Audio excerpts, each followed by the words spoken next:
Nadana sengo moko fati beton. Ndamba pambola yo sala musolo kende likoso.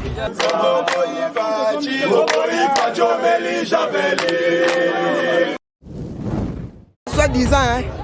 Bon, naza licencié, naza docteur en droit, naza docteur en économie, naza gradué. Mais bazo yiba, bazo détourner soni.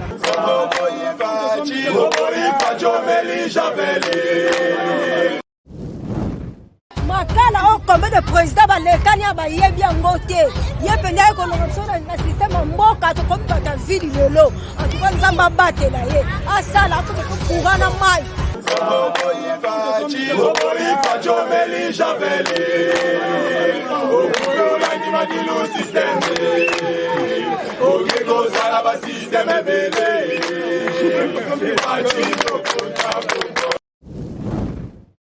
Bonjour, vous êtes les bienvenus dans nouveau numéro Oyoyo. Il y a Debout Congolais, Bino Balandia, Tindika partout vous se retrouvez. Vraiment, ma cambozo Tindika na positivité nyonso. Merci na Bino Batubozo Landa Biso. Partout vous vous retrouvez. Na ROYO Kozwe la chaîne, vous êtes les bienvenus. Na numéro Oyoya Sikaya, Debout Congolais. Merci na mwana mboka Papi Kelly, merci na mwana mboka Rifé Kisombe, vraiment bango tu basimbiso bakolo masolo. Merci pour la initiative wa malamu. Et puis ozo sala que mboka ezala toujours à côté les mboka ezala toujours debout. Merci na bandeko bazolanda biso na Suisse, merci bandeko bazolanda biso na Allemagne, na États-Unis, Caroline du Nord, Illinois, Afrique du Sud, Allemagne, Boza et Belé, France na Paris, na Bosanité. Vraiment, Bozé Belé en Australie, je ne peux pas vraiment kotanga bakomo na bino na zotanga bamboka boye baki bozala na motema na Angola na Bosanité ici na Congo na Lubumbashi na Est ya Congo Ituri Maniema, vous êtes au bas Congo à Kinshasa. Vraiment toza de cœur ensemble avec vous na ba réalité tout au bino bozo vivre na 4 coins la République démocratique du Congo. Vraiment, je suis très content de vous savoir nombreux et puis vous interagir nabiso à travers des questions, na ba remarque nabino. Vraiment, je vous invite à soutenir la campagne où il y a Debout Congolais pour la conscientisation et éveil, il y a ba conscience, il y a ba jeunes Congolais, vraiment tous à la biso tout ba vrais patriotes. Alors soutenez vraiment cette émission massivement, écrivez-moi vraiment le numéro WhatsApp pour Ezaliwana. Continuez vraiment à contribuer pour que l'émission continue à couper Sabino va bonheur, vraiment tous ensemble Nabino. Je passe très rapidement l'actualité. Nous allons parler de l'affaire CENI qui continue toujours à faire couler l'encre pour la bateau Bazokoma. Affaire CENI vraiment, les affaires Moko Oyo, ils ont continué à diviser les Congolais, ils ont continué à bimisser la biso, analyse Yassika, la réalité Yassika, avec Batu ya 5 Toloba. Na batu ya ECC, après Koyo Kanate, na les 6 autres confessions religieuses, Bazuli Kanisa Kokutana, na président de la République. Mais pour quelle finalité? Vraiment, Togoye Bango tout au cours, il y a un numéro Oyoyo. Vous allez brancher, vraiment, vous fongez la mato, il y a une analyse, il y a malonga, une analyse, il y a sagesse. Tous partager, on a bien ensemble. Des fois, vous avez un point de vue contraire. Des fois, mais nous sommes très contents pour partager, on a bien. Et puis nous allons aussi parler de Moïse Katumbi qui dans son interview la Jeune Afrique a lobby que Congo il faut s'inspirer. Un exemple il y a Zambie, ndenge ba élection salami kuna opposant zui.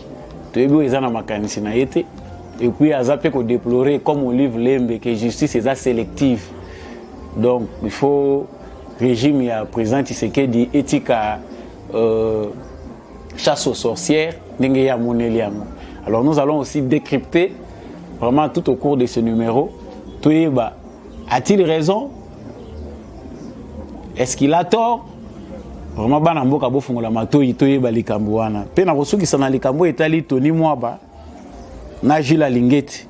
Parce que ces dossiers-là commencent à faire mal aux oreilles. Batmoussousou, Bazo utiliser Ango pour décrédibiliser IGF. Pourquoi na bandoto na bango bazola la sous bazo mona bapongia malamu te na musala IGF azo sala donc comme sujet na bango ya risé. Donc tous les communicateurs ya ba saboteurs na benga na bango ba opposante donc ba utiliser dossier à IGF pour décrédibiliser le président de la République. Nous allons aussi en parler.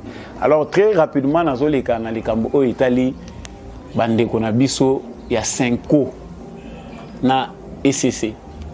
Bande konabiso il y a 5 ans na ECC na kanti malamu ke Congolais nyonso ayebi makambo bango ba utaye koloba na biso concernant ba DIP na misolo oyo ba confession religieuse mususu bazwaki bazalaki corrompu par ba conseiller entre parenthèses donc ba conseiller à président ba corrompaki ba confession religieuse mususu na ba DIP na ba enveloppe.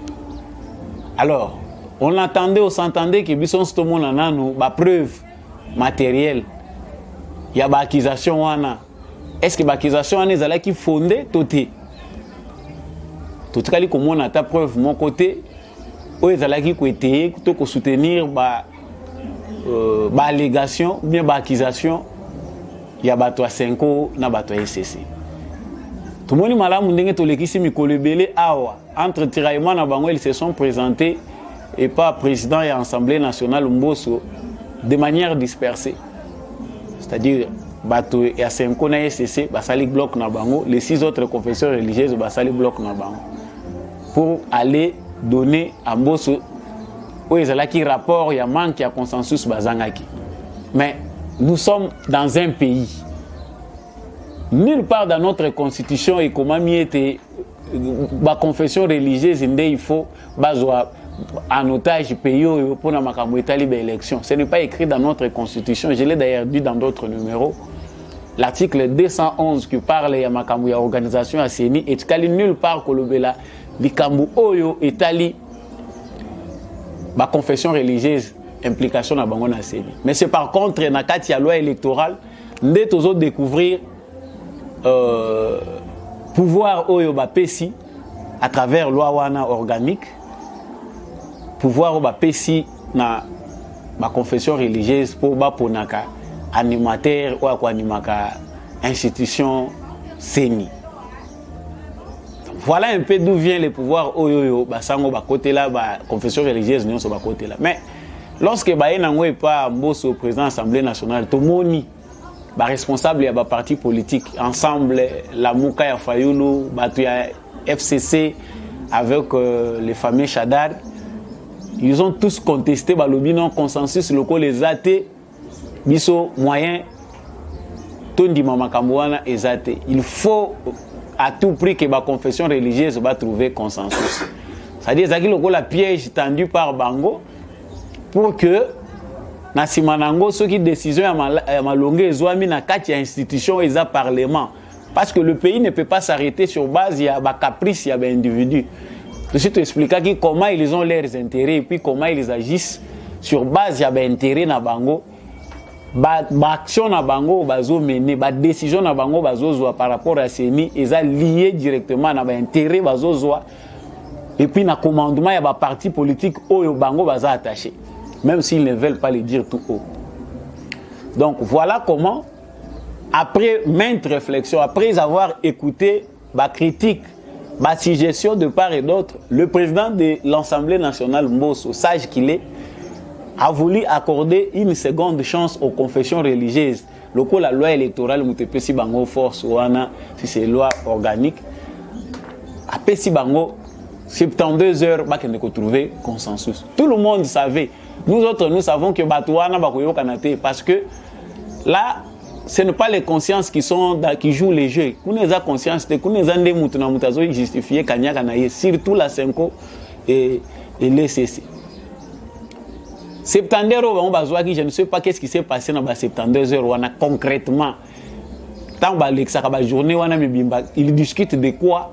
Franchement, ça a l'air du théâtre pour nous autres et toujours arriver à comprendre que Bamikolo, Wana, Bamibengi, Mpakana, l'église, Bamibengi, responsable de l'église, le monde entier regarde les Congolais, le monde entier regarde nos pasteurs.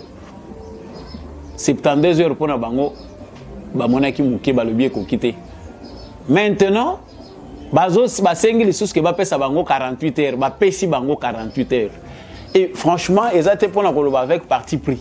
On comprend maintenant que Parce que poison ils ont circulé dans beaucoup. Avec tout ce qui s'est fait, Batobazo Koufa de manière désordonnée. Nous, c'est comme quand on a Covid. On ne peut pas aller loin pour citer les noms des gens ici, mais tout le monde a lire le poison comme il circulé dans beaucoup. Les catholiques, position bango bazwa qui en avant nano bango ba expliquer batouté pourquoi baboya qui candidat Kadima. Et les CC. Maintenant, balingi lokola bango mutu bazana présidence à travers Utembi, ba kende ko changer ordre ya makambu, c'est-à-dire ba réorienter sujet ya makambu na ndenge na bango sans toutefois dire aux autres pourquoi la procédure ya Kadima, il faut les annuler. Voilà comment les confessions religieuses sont en train de créer un chaos, d'organiser un chaos pour les profits.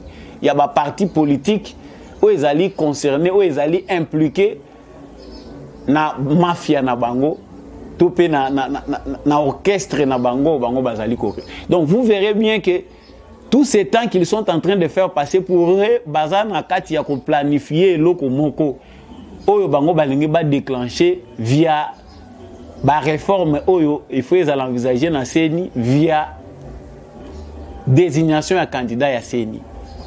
On l'a d'ailleurs dit dans le numéro que l'important pour eux ici n'est pas un candidat malam na CENI. Ils ont même coûté l'élection à malam. L'important pour eux c'est d'organiser un chaos par n'importe quelle manière. Ils ont fonctionné dans Moutouna Bango que Félix Tshisekedi perdre le pouvoir au profit à un candidat Bango va se choisir. C'est ce qu'ils ne veulent pas dire aux Congolais tout haut. Donc, le Kola Bango, qui cité réellement en quoi procédure aux 6 autres confessions religieuses, candidats wana Zamabe. Maintenant, balingi babanda kosa comme baninga na dictature. C'est-à-dire, bengi baninga na kati ya ba réunion. Donc, bozu on dirait bozu bango en otage na kati ya ba réunion parce que zo salema na kati ya siège ya 5. Donc, si vous enregistrez, vous pouvez rendre compte de batu oyoyo, bazo mandataka bango na bambongo. Voilà pourquoi les autres confessions religieuses ne veulent plus de cet endroit. Parce que ceux qui ont enregistré déjà leurs propos à Baninga, pour que vous ayez média ou bien vous ayez donc, ces enregistrements-là, ce sont des partis politiques qui ont la mouka. Parce que tous ces gens-là, tu dois comprendre que l'ien à Bango et Moussika ensemble, il y a Katumbina, la mouka. On a déjà tous les faits. Tout de suite, on a numéro, les liens existent.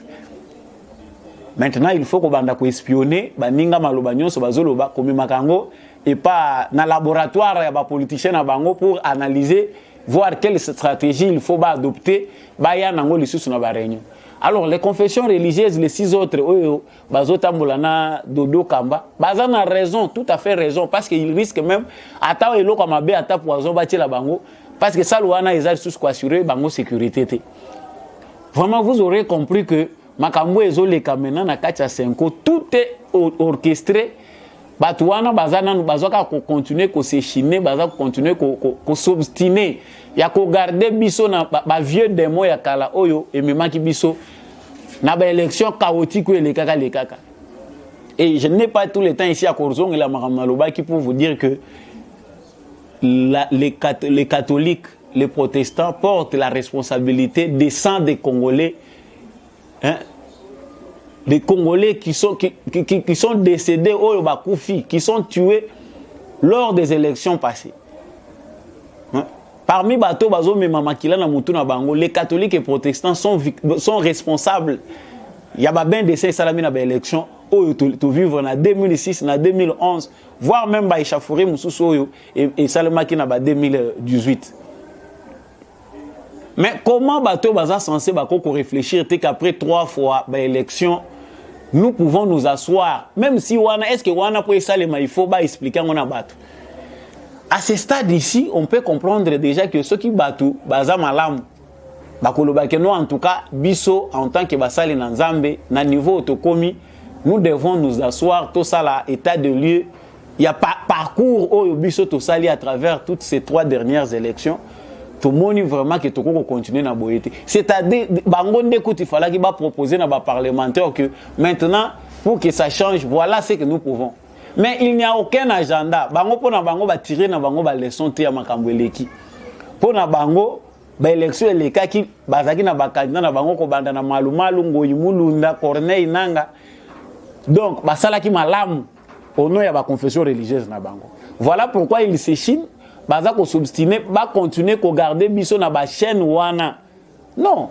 Franchement, c'est très clair, les Congolais ne sont pas ba Congolais baza ba wumbu ya ba confession religieuse non plus des aliénés na kati ya ba église. Ba église ça ba parti politique te oyo ko pesa ba ordre ba to ba banda ko yamba yo. On sait comprendre aujourd'hui que ba Congolais baza censé même na kati ya ba église. Il faut ba remettre en cause ba leader ya ba église na bango. Est-ce que baza réellement bato bazo prêcher bato lelo bananzambe ou bien ce sont des farceurs, ba anciens agents ya aner. Ah tozo banga sumu tout pour to yebi ki système wana il faut les enterrer. Hier ils étaient avec l'ANER, ba yebi ndenge ba participer na kabila na destruction ya mitu ya ba Congolais, na ko aliéner ba Congolais au profit ya ba candidat. Donc tu comprendre qu'ici la confession religieuse ba linkotika ba Congolais qui miaté. Tout ce qui va se passer pour na changement kota na seni et kozala na mitu ya basango na batu ya protestants. Et ils savent leur lourde responsabilité en matière ya makamboana. Donc voilà pourquoi il est très important pour nous toyeba. Ici je relance pour na makambo Italie candidat Kadima. Akokende bako écarter to akotikala. Là, tout à l'heure, j'aimerais vous dire qu'il paraît que M. Kadima semble être incontournable parce qu'il faut des raisons valables pour écarter la candidature de Denis Kadima.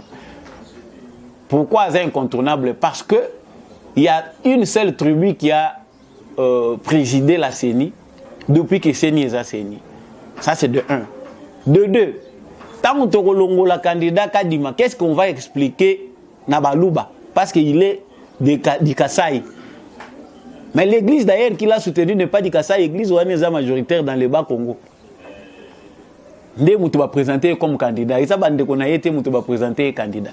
Qu'est-ce qu'on va expliquer na Balouba? On enlève Kadima parce qu'Aza Moulouba. Mais Moukolo, oh, maintenant, on aura un autre président. On va aussi dire que non, il faut tout le monde. Non.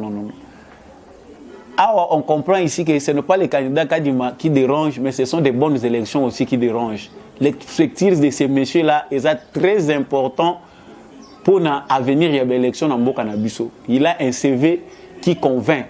Ce n'est pas Kadima vraiment des moutons à la base à Makamoto comprendre qu'ici les gens ont peur des élections.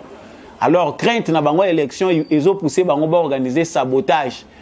Alors bazoko ça mona moutou ya Kadima parce que aujourd'hui tant que tozu ba preuve il y a pourquoi comment Kadima za lié na Félix Tshisekedi tant que tozu ba preuve il y a ba prétendu pot de vin, na corruption et salami pour soutenir Kadima. Comment tu peux sa confiance dans Bassango, bah proposer biso plan et ça l'accepter dans tous.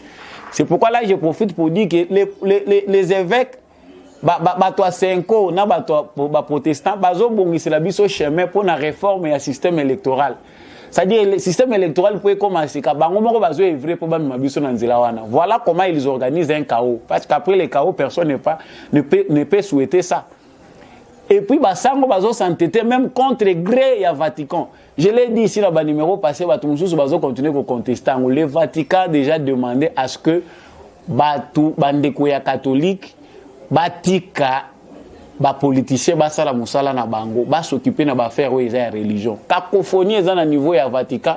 Entre bateaux, bazo pesa ba rapport mususu concernant avenir de l'église na Congo, na ba rapport oyoyo, cardinal Ambongo azo tinda kuna. Nous y reviendrons encore avec force dans l'élément wana. Mais le candidat Kadima paraît incontournable parce que Bamakamusu les a censurés, moi et tout le baga les comme censure, batubele ba reprocher à les candidats Kadima Ndenga Zawana. Il est incontournable. Bah les mes belé za ko approuver en gros parce que plus baza ko contester, plus il devient incontournable. Bateau va yebi yango ba comprendre que même la même guerre qui se passe à bataille se passer à soit disant et comme on dirait à ba candidat mais à ba candidaté c'est une guerre au sommet. Bateau va contre logique américaine il y a ko soutenir ba réforme na Congo ko soutenir impulsion avant moko ya sika bazo se cacher derrière ba démon tozomona na kati ya basango. Alors vraiment rester très branché na makambo wana tozolo bango. Ici, les gens s'attaquent dans Mbosso. Mbosso a commis le coup là, cible na bango parce que l'IND mutazo orienté makam. Mais il est président de l'Assemblée nationale, bino bolinga salanine. Son arbitrage est un arbitrage de sagesse. Bosenga qui consensus, bazongi si basango bakende ko sala consensus. Maintenant pourquoi vous vous attaquez encore à lui? Ba mususu balobi non, il ne mérite pas, Azana va propos moko partisan, il ne rassemble pas. Mais qu'est-ce qu'il a dit de mauvais? Est-ce que le pays ici doit rester et tikali esika moko ezotambolate à cause il y a sentiment ya ba individu? Non, nous devons quand même réfléchir. Même si l'intérêt est aveuglé jusqu'à tel point que vous ne pouvez pas comprendre dans quelle direction les vents soufflent. Mais comprenez quand même que ici, d'accord dans le changement, prêt à traiter. Hein? Même il y a qui sont commis fanatiques parce qu'ils doivent prouver réellement qu'ils vont soutenir le changement. Et là, nous soutenons Bosso parce qu'il n'a rien fait de mauvais, il n'a fait qu'interpeller à la histoire. L'IDPS a beau y l'élection, pouvoir organiser l'élection. Ici, ce n'est pas l'ambition de se venger, mais c'est plutôt faire voir aux gens que le pays ne peut pas arrêter de fonctionner à cause de la caprice, d'intérêt. Donc, là, nous passons pour chuter un numéro, un point où je vais dire, concernant Basango. Maintenant, les évêques veulent aller, la 5 et les CC va solliciter arbitrage à président de la République. Mais c'est une farce, c'est du théâtre. Bino déjà, bozo mon a clairement mis sur que vous êtes des membres d'un parti politique. Donc, vous voulez que nous ça la tourisme, maintenant pour impliquer président de la République, na katia théâtre na bino, où ils ont raison d'être na ngote. Qui ne sait pas que vous êtes en train de rouler pour des candidats bien établis. Vous n'êtes pas l'église au sein du village. Qui ne sait pas? Qui ne sait pas que vous n'avez pas d'argument valable. Maintenant, le président de la République a joué Nabino. Le président de la République n'est pas votre ami, Aza président, Aza institution mounène. Bino boza banganga nanzambe, vous êtes incapable de trouver une solution. Bosa mélité, pour la ligne bosa l'hygièneté. Il faut faire même un chaîne de prière pour l'avenir de la nation. Oh, bino bozo bloqué. Maintenant, vous allez auprès du président de la République pour encore défrayer la chronique. Tant que vous avez contraire. Voilà comment on confond la politique avec la bêtise. Donc nous devons continuer à de crise en crise. Donc vous incarnez les crises au nom de vos intérêts. Donc c'est facile à comprendre. Ici, il n'y a pas consensus là-dessus. Il faut comprendre que le changement est impérieux, le changement est obligatoire. Bateau bazo comprendre makamuna sens wana bazo na concession à faire. Mais ici nos évêques bato na biso a 5 na bato SCC baza na concession te pour banyongo etondi bango. Baza déjà ba membre ba parti politique payés pour faire ce qu'ils font. Parce que nous tokolo bango te chronique eza défrayé tant ba pesi bango ka église asika kuna na Moïse Katumbi. Chronique asike bandi. Donc ici le Congo n'est pas une marchandise. Congo est une marchandise, c'était au groupe moko individu et kozwango et banda ko marchander autour. À chaque fois qu'on est obligé de prendre une décision, tout le monde a une image à basango ezo planer les colo. Donc mboko to komi donc bien privé à basango to ba protestant. Le Congo est un pays laïque. L'article 1 de la Constitution le dit, le Congo est un pays laïque. Laïque veut dire que ma confession religieuse sur toutes les opinions, toutes les convictions sont reconnues. Et puis veto ango bozo réclamer veto veto na bino. Ça c'est maintenant la politique. Donc bino bo créer déjà veto avec une charte imaginaire. Cette charte là elle existe ou bon publier biso charte ango biso stoyeba. Quelle charte? Est-ce qu'il existe-t-il une charte de confession religieuse? Voilà comment on confond les rôles de facilitation dans la scène politique. Donc, les évêques ont compris que basango basi ba kota business, tant musuto zoro ba business bande musuto bazo reprocher biso non, bozana respecter na basango. Donc, je chite ces numéros pour na kolobake. En tout cas, il faut bande ko belé balimbisa biso. Bande ko belé faut balimbisa biso. Nous ne nous attaquons pas à l'église catholique parce que des messages continuent à fluer que non, tozo attaquer l'église catholique, non. L'église catholique n'est pas un individu, c'est une communauté. Nous le répétons, nous ne cessons de le répéter.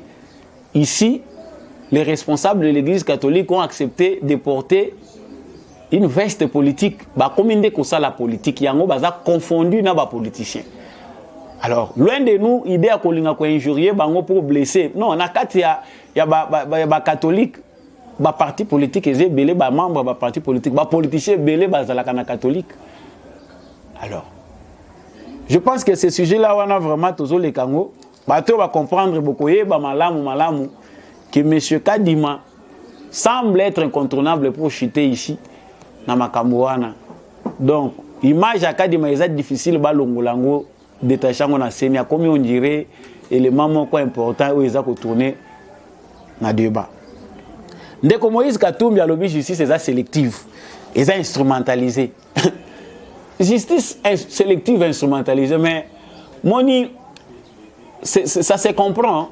Qu'au Vanda, on a moulé pendant 18 ans, Batubele va comprendre surtout qu'on discernait entre lumière et obscurité. Moni Batouba Messani Mingi na moulili, jusqu'à tel point que même lorsqu'on a un président qui honore les Congolais, certaines personnes ne le croient pas. Batou tellement aveuglé dans les mensonges, il n'arrive pas à comprendre. À comprendre la vérité ce qui est ici. Moïse Katumbi était exilé politique lorsque Félix Tshisekedi accède au pouvoir. Mais ce cas là, les homme libre dans le Congo, il faut reconnaître que la lobby justice est sélective.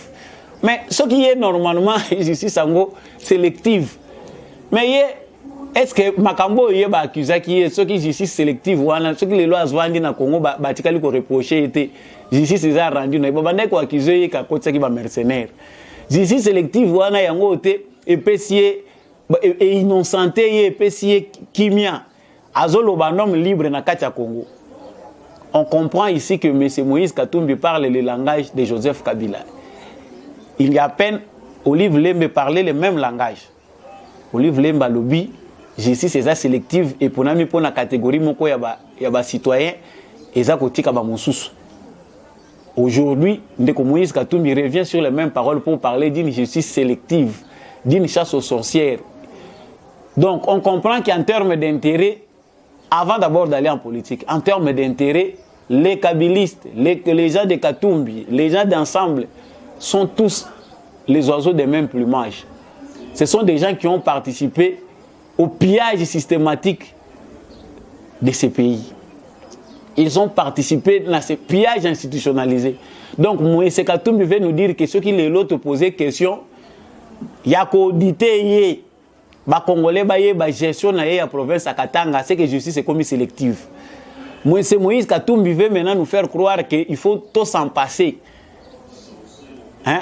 Na barbarie, banditisme, nous se salami pendant tout ce temps. Il faut tout s'en passer parce que ceux qui te touchent à la justice sélective. Mais si la justice est sélective, moi je pense que Félix Tshisekedi est injuste parce que jusque-là, en présence. Combien de Kabylistes sont en prison pour un acte qui n'est passé? Donc on comprend là qu'on a affaire à un commerçant qui s'est trompé de tribunes. Olé aïba na yeba congolais ndenga bande ko yiba na yena ba minerai d'exploitation, il a bien accepté de jouer les rôles de politique comme tous les autres opportunistes. Oyo baza ko jouer na ba sentiment ya ba congolais. Oyo ba profiter na absence ya l'état na kati ya mboka na biso. Mais au lieu de s'arrêter là, Moïse Katumbi pense que même Félix Tshisekedi au pouvoir, il peut encore continuer dans ses illusions de vouloir s'enrichir davantage. Nous connaissons que l'argent qu'il utilise aujourd'hui, c'est l'argent pillé, c'est l'argent des Congolais. Mais voilà que Batubazo yo kate bazo continue à tisser la moussande peuple congolais ou ya kanisa qui alternance yo et ko memana nous paix. Total bande ko mususu na miso mao. Mais par contre, ce sont des gens comme Katumbi qui viennent encore pousser les Congolais à la révolte. Na tout le temps où Katumbi a vandalisé l'économie à Congo parce qu'il a participé à pillage à la ressource na Bissona Joseph Kabila. Parce que donc il pense maintenant que tant que va poser la question sur la gestion naie à Kolobake, il y a discrimination. Prépare maintenant pour la Kolingande qu'on utilise les Congolais na ba moyen naie lorsque justice a causé la besoin naie. Ici très chers Congolais, comprenez que nous faisons face na bateau ba piyaki ba mbongo ya l'état congolais ba mususu baza reconnu ba mususu baza connu te Donc bateau bazo utiliser ba moyen wana maintenant pour fragiliser la marche. Oh tu sais que dit Félix a entamé. Comprenons ici très cher Congolais bakoloba non nous Katangé, mes chers frères Katangé, n'acceptez pas d'être manipulés par un individu qui n'est même pas notre frère. Batebele bazo lobelo koyo, mais les autres prennent ça pour un acharnement. Banda kalawana bozala kawapi. Non tokoboya batute, nous étions dans l'opposition. Demi Dakar bayaki, bato forme nyonso bayaki pour dire que nous sommes contre Kabila. À ce moment-là, on ne pouvait empêcher personne. Na bandeko bando mona yeke azamuto aide bango na ba miette. Il vole comme tous les voleurs, mais il prend les miettes, il distribue aux Congolais. Il pense pour ça qu'il a ngonde muteko comme c'est président de la République. Franchement, même si tu commis Banyama, vous pensez pas qu'on a une seconde de réfléchir sur notre passé, toyeba makambu nini o eleka qui n'a passé. Aujourd'hui, fossé oyo créaki au kanti que to bosani. Pillage nyonso bosala ki ba tuerie ba massacre na bino. Ba bien abato yo confisca illégalement. Tout ce que tu as fait dans l'ombre yo kanti te aujourd'hui cause à la mise en lumière te Congolais azamnésique a kobosa na makambo wana nyonso. Très chers frères congolais, nous devons être debout. Surtout les jeunes, parce que c'est vous qui êtes la cible. Balingde même moment oyo ba moyen na bango ba tiango en jeu pour instrumentaliser les jeunes, diviser les gens, dire qu'il y a une discrimination, il y a une catégorie de gens qui est visée au détriment d'une autre. Félix Tshisekedi n'a que 2 ans et demi au pouvoir. Bino Bojeraki 18 ans. Est-ce que vous aussi vous rendre compte il y a 18 ans au Bino Bosalaki? Barnabé qui parle aujourd'hui qui a lutté contre les dictatures. Voilà comment des gens utilisent une communication émotionnelle. Il y a kolinga nango ko impressionner nango batu. Il y a quoi tisser nango ko attirer nango sympathie pour distraire le peuple congolais. Le kola ba yebi ki na moment où Félix Tshisekedi devait entamer les sociales. Phase sociale où est très importante. Balingi maintenant va distraire le peuple congolais. Voir que non voilà la justice n'est pas bonne. Nous sommes victimes de l'état de droit. Mais qui sont victimes? Babouronde banane. Franchement, il faut porter makale fongwama. Parce que si le lot sali audit ya bato ba gérer ki mboka na biso pendant tout ce temps, na ba responsabilité au bazwa ki makambo to kokuta na nango lisusuti. Il faut maintenant une justice transitoire où qu'on permettre biso que ba bévu ba erreur ya passé ezonga lisusuti. Voilà ce qu'il faut faire pour réellement instaurer l'état de droit que nous voulons tous. Donc, il y a maintenant des gens... C'est difficile vraiment, nous sommes dans quel pays où les gens ne comprennent pas. Il ne faut pas que l'argent puisse diviser les gens encore une fois de plus. Nous ne cessons de le dire. Vous achèterez la conscience plus que l'argent. Même ceux qui l'argent va finir, mais il n'existe pas d'arme capable de rendre à néant la volonté de tout un peuple. Le peuple congolais aspire au changement. Et Mouto a incarné le changement, il a utilisé le billet vert pour détruire, ou ils à la construire, à la sueur avec peine. Moïse Katumbi fait partie des gens qui ont donc enfoncé davantage ces pays. Nous y reviendrons encore avec force parce que l'actualité va rebondir encore dans quelques jours avec d'autres éléments importants. Mais maintenant, ici, dans le cas, le président Félix Tshisekedi a élu comme vice-président, il y a Sadek. Bamsou Balobino, il a perdu poste à secrétariat. Nous nous en tenons à ce que nous avons trouvé. Pendant qu'à la Kabila, pendant 18 ans, tu as évité ce qui te soit comme colonie. Vice-présidence, il sera président. Tu as vu que Sadek autodécrit. D'abord, premièrement, félicitations au président de la République, Fatih Beton, pour la souplesse diplomatique. Aujourd'hui, nous nous rendons compte réellement que nous sommes représentés. Le Congo a aujourd'hui la fierté d'avoir un digne fils du pays qui est à la hauteur des problèmes des Congolais. Donc, nous avons aujourd'hui un président qui incarne réellement les soucis des Congolais. Nous étions sous-représentés, même si les Congolais sont encore en retard. Il faut encore tout faire l'université, la clé et l'alphabétisation politique pour expliquer à certains politique à l'objet politique à l'élo et commune. Il faut tout aider bande comme sous-soupé, à la page. ce pays s'est éterné. Représentation, tout ça, c'est la représentation de la scène internationale. Et ça, Amia Kabila, on va aider à se maintenir au pouvoir. N'oublions pas que la diplomatie d'hier, et ça là que Batu Kabila Bando Tambolande Nambongo. Bazo hypothéquer pays, bazo payer sa pays na maboko ya individu pour maintenir Kabila au pouvoir, va continuer kolia kabambongo na bango mike mike. C'était ça la diplomatie d'hier. Donc Kabila place à Bando Kende, il n'était pas accueilli comme un président parce que c'est aussi un commerçant, un parvenu à la tête du Congo. Bato ba place qui est pour nous humilier, pour Congo à la liboule au mutunyon soit kozwa. Mais aujourd'hui comme nous avons un fils du pays à la tête, c'est une guerre que nous avons déclenchée. Bayebi que ba intérêt na bango ekufi. Na miso makasha za nango esika nyonso intérêt à Congo ezali akolinga zalawana akolinga lobelango. Aujourd'hui nous gagnons en valeur. Même si les Congolais aujourd'hui nous ne sommes pas encore des efforts nécessaires pour tout le bimisapé aux yeux du monde ba valeur ou éco redoré blason terni à identité na biso. Certains qui sont même à l'étranger ont honte de dire qu'ils sont Congolais.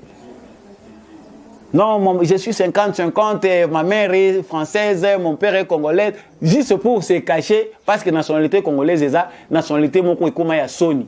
Mais aujourd'hui, avec Félix Tshisekedi, on redécouvre notre dignité. Bah, comme petit à petit, comme ça, on a respecté biso ba congolais. Même si certains peinent à le faire, mais ils vont finir tous par le faire. Lelo aujourd'hui, tous en a fierté d'avoir un président qui nous représente partout. Azobunda kena ba structure Sadek lobby. Et c'est là qui n'a service bateau bazaki na Sadek lobby. Ba ça na ba antécédé belé. La Sadek nous a beaucoup rendu vraiment tâche difficile, difficulté belé parce que dirigeant Sadek banda ko profiter kana sima Kabila pour balia capé intérêt à Congo. Ba comment peut exploiter, voire même l'Afrique du Sud exploiter les Congo. Il n'y a pas que l'Afrique du Sud, l'Angola, tous ces pays ici aujourd'hui, aux Omona, comme Kobanga Bisso à cause de Félix Tshisekedi, ils copier Bisso via l'institution. Félix Tshisekedi veut imprimer sa marque partout. Congolais peut à côté de l'institution, qui banni. On ne sait pas donner aux Congolais un poste dans l'instance internationale, dans l'organisation internationale. On sait, Azaki Wapi, Aouti na Congo, non. Il n'y a pas de valeur, ce sont déjà de moindre qualité. Mais Félix Tshisekedi fait qu'aujourd'hui, Congolais, moi valeur, les Congolais redeviennent la scène internationale. Et là, le président vient de figurer dans le magazine L'essentiel des relations internationales. Parmi les personnalités puissantes, il y a monde, les présidents puissants, qui ont besoin d'impulser changement. Dans ce siècle, un président congolais, n'est-ce pas une fierté? Mais image à Congo, on a quand même les autres partout. Est-ce que ça, on ne peut pas applaudir?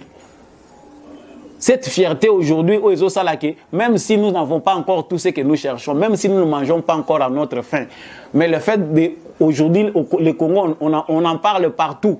On parle du Congo et on ne peut pas décider du Congo sans les Congolais. Est-ce qu'il faut rendre quand même moi joyeux? Il faut tout à côté parce que voilà un peu dans quel pays nous existons. Donc, fidèles internautes, comprenons que nous avons un président qu'il faut soutenir. Et ce combat ici, pour mettre terme à ces points, dans le combat, on a deux dimensions. La première dimension, elle est d'ordre spirituel, surtout spirituel. Parce qu'on comprend que les forces du mal qui ont pris en otage ces pays pendant longtemps persistent et signent, veulent demeurer dans ces pays. Balingi changement ko tata mukete, ils ont incarné dans les politiciens médiocres au monde. Certains vous les accueillez même en roi dans vos provinces. Alors que bango mutu besoin incarner blocage contre changement au Ezolinga et s'installer dans la province nabino et puis dans les pays généralement. Je pense que dans le moment aussi on avait vraiment des pasteurs au bazar digne de ce nom, pasteurs rebelles, ministère à Sekelenge Zalande créé pour réveiller les Congolais, faire sortir les Congolais de l'obscurantisme. Les Congolais bimana molili. Ma prière il y a la minute orientée pour les pays parce que si les pays changent, makamusu bazo semble dans l'église comme sujet l'ingé la taba sujeté. Mais parce qu'on a des pasteurs qui sont des affamés, des opportunistes, je ne dis pas qu'il y a des bons, qu'il n'y a pas de bons pasteurs. Merci à ces bons pasteurs qui comprennent que la patrie est sacrée. Il faut prier pour la patrie. Il faut avoir des sujets de prière pour la patrie. Merci à ces pasteurs-là. Et l'autre dimension, c'est la dimension physique. Otozo Bundabisonyon, son participation civique et politique. Jeunes Congolais, vous n'êtes pas un instrument pour manipuler la caillou tout le temps. Au profit, il y a intérêt, il y a un commerçant, il y a une politique par opportunisme. Il utilise le langage qu'il veut pour gagner. Il va utiliser la haine tribale comme moyen pour yokota na makambo ya zoloba. Ne cédons pas au tribalisme, ne cédons pas à la manipulation politique. Même le président sait que nous avons faim. Mais nous allons dans les boumouya na mutute sinon bomotonyo ce baby. Yango le lot oza sans valeur parce que nous allons comité na mutu ya batu, bomoto ya batu za les sous-souté. Nous allons manger et boire, mais nous devons apprendre à défendre notre nation. Je cite ici par dossier à Tony Mwabana Gilles Alinguet pour dire que l'IGF est à protéger. L'IGF est à soutenir. J'en ai déjà parlé dans l'élément où il y a des cas qui font la bande de Balanda Angaï. Vraiment, nous devons soutenir l'IGF. Au début, c'est difficile, mais tout ça, on a un processus, il y a déclenchement, il y a bonne gouvernance dans le cannabis. C'est parce que nous devons assainir notre administration. Mbo cannabis il faut zonga na nzela batu ba comprendre que la corruption marge wana banti valeur est réduite batu ba comprendre que mbo cannabis aujourd'hui il y a quand même des institutions stables ne ba koya ko tcha bambongo na bango. Quand on continue à voir chez nous des voleurs faut to benga bango ba voleurs ba détourner te ba miyibi ndenge Gilles Alinguet a benga ka bango et bazo luka ba valeur. Le dossier Gilles Alinguet et Tony Mwaba, c'est un dossier d'apprentissage de la bonne gouvernance. Tony Mwaba a zongo loko la rigueur, a zongo loko la acharnement. Surtout même pour la ministre, Gilles Alinguet, pour la ministre, il y a des pestes côté que la bango ata une seconde été. Soko yoki que ministre ya des pestes alinga yiba to alingi to a détourner. Surtout bangonde, il faut que to chasser bango makasi. Parce qu'ils doivent servir d'exemple. L'état des droits, on va prôner qui na opposition. Il faut pas incarner. Il faut pas à la tête d'affiche. Moindre erreur, il faut qu'on dénonce ça. Mais bango attend seconde pardon bas à la nangoti. Kende ko toni mo bazongo acharnement té. Balobi ba dénoncer. Pourquoi agitation? C'est lui qui a la raison, ne s'agite pas. Il faut un abélement après va se justifier dans l'instance oyo et yebani. Nous n'avons pas d'intérêt. Il y a quelqu'un qui coupe sa arme, na faible, bazo banga IGF. O balingi ba demeurer na système wana ya mabe pour IGF a traquer bangote. Na bandoto na bango balota ka IGF. IGF traquer ba mini bignon soutien total à Gilles Alinguet. Merci vraiment na bino nyonso bolanda qui émission au début congolais. Merci na bino batu besoin interagir, bo participer na armée instauration et autorité état de droit. Vraiment debout congolais. Ils allaient campagne ya munene ya kula musaba conscience. Ce qu'on se peut partager vraiment on se peut participer à la campagne Oyo, benga biso soutenir biso, taba moyen pour être campagne Oyo et attendre la province, nous c'est la ville province de Kinshasa, ba jeune ba la muka, ba yeba que la patrie est sacrée et la patrie on la protège. Quant à ce numéro, je me fais un ce numéro. Merci les encore de plus na Rifin qui sombe, Papi Kelly, oh basali vraiment que ma solo ezala, oh bazo sala que biso tozala. Merci na chakuna Mike oh bazala qui na technique. Vraiment quant à moi je vous dis merci. Et au prochain numéro.